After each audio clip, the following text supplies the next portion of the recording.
looking out onto my eyelashes in an agony of delightful anticipation. Listen to them. The children of the night. What music they make.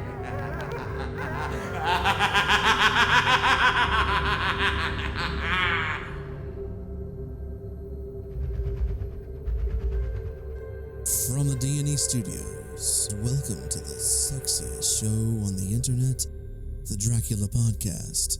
I am your host, Lawrence Burgess, or LB for short. Thank you to Adam Stover, Rob, and Martha of Southgate Media, and most of all, ladies and gentlemen, to you for listening. We aim to bring you thoughtful, stimulating media, reviewing the films, books, plays, and all creations that make Stoker's character so beloved, the criticism to inform your purchasing decisions, interesting guests, and the needs of our communities. We're all over the internet, you know this. We're on Facebook, we're on Twitter at Dracula Audio No Spaces, or at audio.dracula at the Dracula inbox at gmail.com. That's audio.dracula at gmail.com. We're brought to you once again by the Foxborough, the industry leader in post-production, multi-track audio recording, mixing, and mastering. And moreover, we are halfway through the second season of Penny Dreadful, and it is not disappointed. It's rare to find a show that continues to top itself, to keep pushing its boundaries, but it's done so with John Logan's wonderful creation, Penny Dreadful, and we more than suggest you picking it up. We've been yelling at you for every episode that I've been involved in, so if you're not caught up with Penny Dreadful, 1, buy the Blu-ray, 2, get Showtime, watch the thing. It's an amazing piece of cinema. The narratives mean something, and it's extremely rare. And if you've been listening to our reviews lately, you know this to be a fact. You ready over there? I'm ready over here. All right, ladies and gentlemen, we're back with news from around the globe. Just want to let you guys know that May the 27th was Christopher Lee's birthday. He was born in 1922. He was the star of the Hammer horror Dracula franchise, Jesus Franco's Bram Stoker's Dracula, as well as a few others. Warmest wishes to Sir Christopher and his family. Thank you once again for listening to the podcast. One day before that, incidentally, was May the 26th, World Dracula Day. And it's absolutely appropriate to pick up the novel, read it, get a taste of what true storytelling is. And in Whitby, England, they're celebrating the 125th anniversary of Bram Stoker's Dracula. We have Dacre Stoker's presentation, Stoker on Stoker, Bram Stoker, the Man and the Literature. Rumor has it that Mr. Stoker is going to have said presentation filmed, and if so, I hope we get to see it because I can't wait to find out his insights that no one else could have on the character but him. And spotlighting communications from the Dracula inbox, Maggie from Charleston, West Virginia writes, Lawrence, whoever sent that email last week must have been insane. You're warm and wonderful, and all you want to do is give us the best value that you can. Please keep it up. We love you. Signed, Maggie. Well, thank you, Maggie, for the kind words. I really appreciate it. Just last week was just amazing from the email, which was a slight knock, really, in retrospect. But the other one was just classic. I've gotten so many responses from that email, and I'll remember that for a long time. Here's an interesting email. Scott in Fairfax, Virginia writes, Lawrence, can you explain why you believe that filmmakers in your area are lacking? Well, Scott, to put it plainly, there are no real original ideas. It's all zombies and B-horror films, and it gets old. And that might seem strange from someone who's hosting a, quote, Dracula podcast. But this is a literary book. It isn't The Walking Dead Part 6. It's not B-movies. It's not about space. There's no ridiculous houses made of poo. There are no preachers in it. There's no buses. There's no weirdness like that. And most of all, most of the people that do these things are really mean and nasty. And not only is it uncalled for, but it's undeserved. Undeserved ego, unwarranted ego. That's essentially why I, 1, applaud Sheridan Cleland and his crew of transients for doing something, 1, visionary, 2, brave, and 3, quality work. We applaud people like that because it's valuable of your time. And moreover, craft's got to get better. Filmmakers have got to get better. Screenwriters have got to do better. And this area is ripe with great stories. But folks, do better. If you're listening to me and you think that this could be you, stop what you're doing, think about your ideas, and do better. There's no excuse. No excuse. Before we get into casting Dread, we would like to remind you that this episode features the second part of our 8-part history and journey into yesteryear of the Universal Monsters franchise. John Johnson is back, giving us insights and opinion that you honestly won't find anywhere else.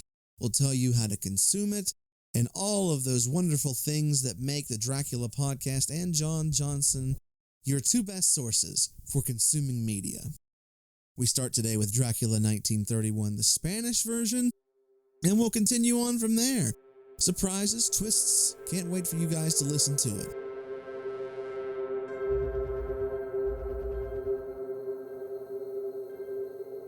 Alright folks, here it is. Welcome to Casting Dread, the Penny Dreadful Show. The 5th episode of the 2nd season is entitled Above the Vaulted Sky. It was written by John Logan and directed by Damon Thomas. The 3 themes of the show are love, war, and suspense. Since we've been cracking character by character, that's how we're going to start. The most impressive performance and character, in my opinion, say Vanessa, is Caliban. Caliban is a very lonely person who wants love. He specifically wants Lily to love him. He and Victor can never really be friends, for they each wish each other to be out of their lives. But Lily is infatuated with Victor, putting Caliban in the, quote, friend zone. Caliban, however, has found a friend in Vanessa, and thus making him more comfortable with humanity by each passing week. Although when Caliban finds out what happened between Victor and Lily, things might change. Speaking of Victor, he has indeed fallen hard for Lily. He's planted the sweet lies and endearment, so Lily really has no choice but to love him and not Caliban. They also had tea with Vanessa, and such is the conduit for her personal growth. The personal growth that was denied to Caliban, but given to both Proteus and Lily. Sir Malcolm. He has fallen head over heels for Evelyn Poole. She has done her duty and absolutely has seduced him. She takes him and obtains a bit of his blood. Ethan Chandler. He's being pursued by the inspector and he's no longer playing games. He knows that all have been accounted for from the Mariners Inn murders save 2 names, Brona Croft and Ethan Chandler. Through that simple deduction, he continues and researches Ethan Chandler. The name Ethan Chandler is a fake. Ethan is pursued on the streets and evades police capture. Also, Mr. Roper finds out where Ethan has been staying, independent from the police. Ethan, Mr. Lyle, Sembeni, and the rest are preparing for war. They have a solid metal door, and they're using every blessing and protection to prevent another home invasion, which you would think would be coming. Sir Malcolm's wife, made into a very realistic voodoo doll, after having pins stuck in the doll's brain, and yes, the doll has a brain. She sees the images of her children from the grave, including Mina. She commits suicide. That is going to resound very hard now that Sir Malcolm has so recently and heavily fallen for Evelyn. Evelyn's done it all. She seduced Sir Malcolm, tortured, and in essence killed Sir Malcolm's wife, and now has a doll in Vanessa. Her coven is resourceful and seemingly has them all at her mercy. She holds all the cards. She is making Vanessa's life very, very difficult. Dorian Gray. I've been critical of him since the beginning, and this episode is no different. It seems beautiful on the surface, but let's attack this a little more. The relationship between he and the transgender Angelique is blossoming, and the statement of his character is accepting people as they are. I get that, but that statement, acceptance, it's been done since the inception of the show, as the focus is on friendship, humanity, and the like, duality. The theme of Dorian Gray is tolerance, but this is already being discussed, specifically with Caliban. And as such, Dorian Gray's function is only romantic fodder and nothing else. It's a wasted character. He's apart from everyone else. Think about these connections. Vanessa is connected to Sir Malcolm, and Ethan is connected to Vanessa and Sir Malcolm. Sir Malcolm is connected to Sembeni. Vanessa is also connected to Victor Frankenstein, who in turn is also connected with Sir Malcolm, and thus Caliban and Lily. Caliban and Vanessa are now connected. Mr. Lyle, Evelyn, and the Coven are again connected through Vanessa and Sir Malcolm. Ethan Chandler connects Mr. Roper and the Inspector.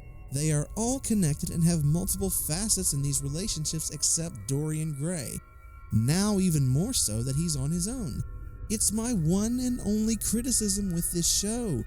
The show continually is good, but what's the point of Dorian Gray? What is his function? He doesn't have any. So I've got some advice. I have a thought which would bring Dorian right back into the fold and give him an actual function. 1. Have him join up with or attack the Coven. Maybe the Coven murders Angelique and makes Dorian vengeful. Something. Anything to make him the least bit relevant because he is not. It's beautiful storytelling and it's a way to get people excited and it's tragic and romantic, but he's just romantic fodder and that's it. That's it. But let's focus on Penny Dreadful itself. This episode has a great story, solid script, wonderful performances even from Dorian Gray. Caliban and Vanessa specifically are a pleasure to watch and they are my favorite characters. They're just so good. It's interesting that Ethan Chandler is not the real name. Is it possible that Ethan Chandler is really Lawrence Talbot? And they're flipping it on its switch that Sir John, perhaps, is his father and actually a foul man? The Universal remake with Benicio del Toro and Anthony Hopkins proposed that Sir John is also a werewolf. Interesting. I'm not sure if Showtime and Universal share rights, but anything is possible in this day and age. Anything is possible. I'm talking about Sembeni and how he's growing as a character.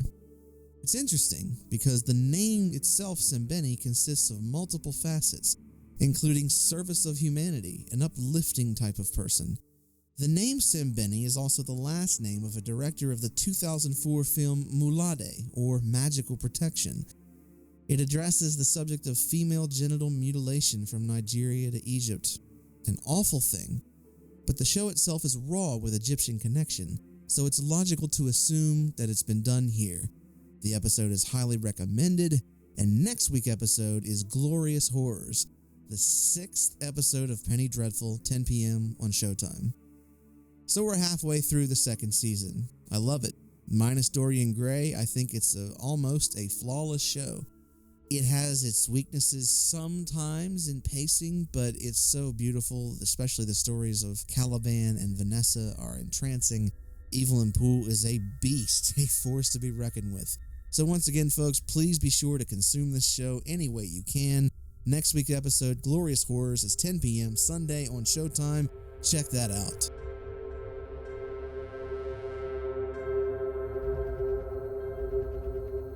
And now, folks, you guessed it, it's now time for the media review portion of our show, or as the great Professor Van Helsing calls it, the ghastly paraphernalia of our beneficial trade.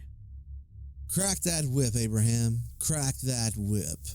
We're back with John Johnson in our second of 8-part history into yesteryear of the Universal Monsters franchise. We're starting with the Spanish version of Dracula 1931, and we're getting into that right now. It was interesting back in the 30s because they would do dual films in different languages. Right. During the day, Todd Browning and his crew would shoot Dracula 1931, and in the evening, George Melford shot a Spanish version of Dracula. See. Comment on that.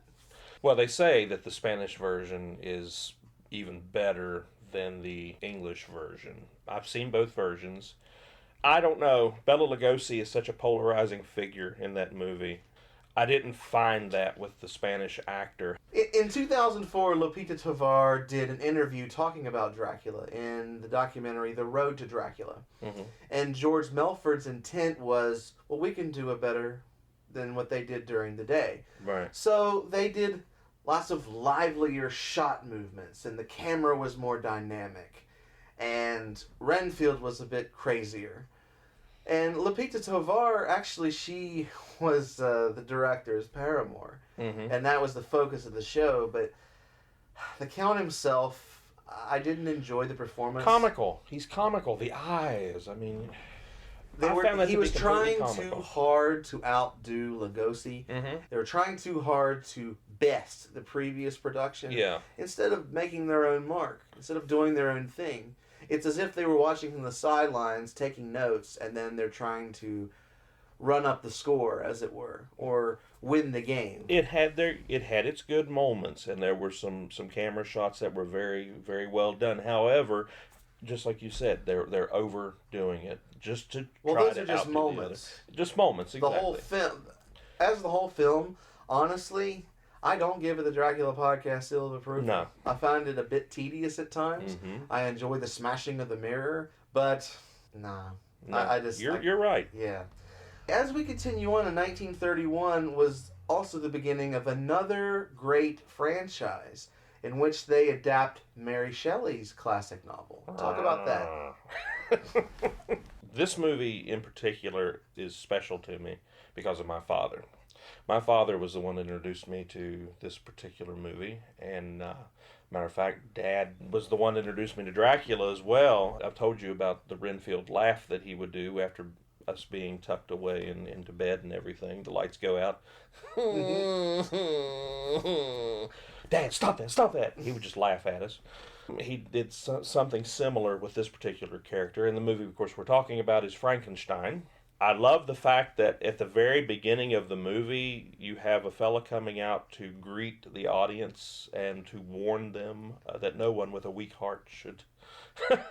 Who was that fellow? Edward Van Sloan. I'm very familiar with Edward Van Sloan. Van Sloan happened to be the man that was first cast on stage with Lugosi as Professor Van Helsing, and who went on to perform as Van Helsing in not only Dracula, but later on in the series as Van Helsing again in another film. He's also cast in Frankenstein. It's not Victor in this one.